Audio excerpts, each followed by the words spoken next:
Pour l'isolation des murs, pour l'isolation des planchers, eh bien un produit formidable, c'est la cellulose de bois. Vous allez le découvrir dans cette vidéo. C'est un produit fait au départ des déchets de l'industrie du bois. Donc encore une fois, c'est recycler ce qu'auparavant on jetait. C'est un produit qui est facile d'utilisation, qui a un pouvoir isolant vraiment très intéressant et qui plus est, le jour où vous allez transformer votre maison, eh bien vous pourrez le récupérer et le recycler pour en faire un deuxième isolant par ailleurs. Et ça, c'est excessivement important, très intéressant. Envisager son isolation dans le respect de notre santé, mais également dans le respect de notre terre, pour ne pas créer des déchets, mais plutôt en utiliser.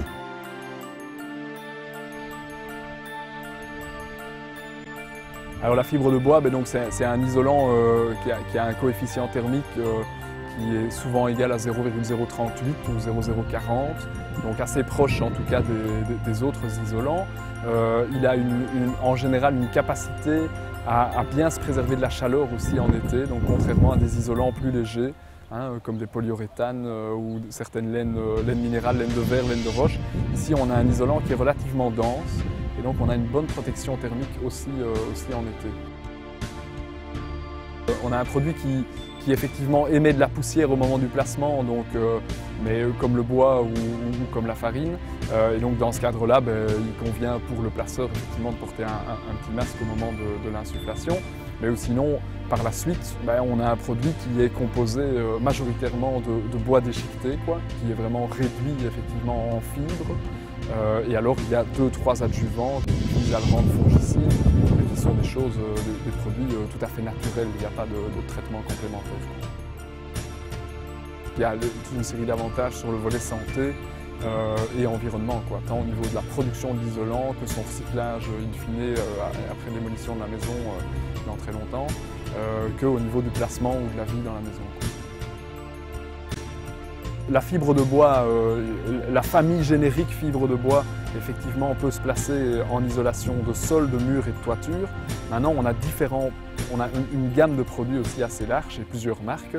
Et donc, dans la fibre de bois, on a des panneaux, par exemple, qui vont résister à la compression, qui seront peut-être davantage placés sur des sols.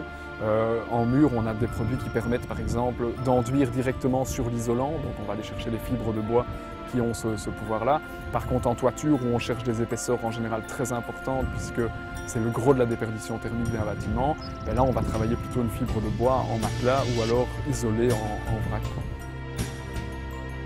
La fibre de bois, on peut l'acheter dans le commerce de détail pour le particulier ou pour nous, placeurs professionnels, sous plusieurs formats. Donc elle existe dans tout ce qui est panneaux, donc des panneaux plats qui peuvent être placés en sous-toiture, qui peuvent être placés sur des isolations relativement peu épaisses, où on a très peu de centimètres pour travailler.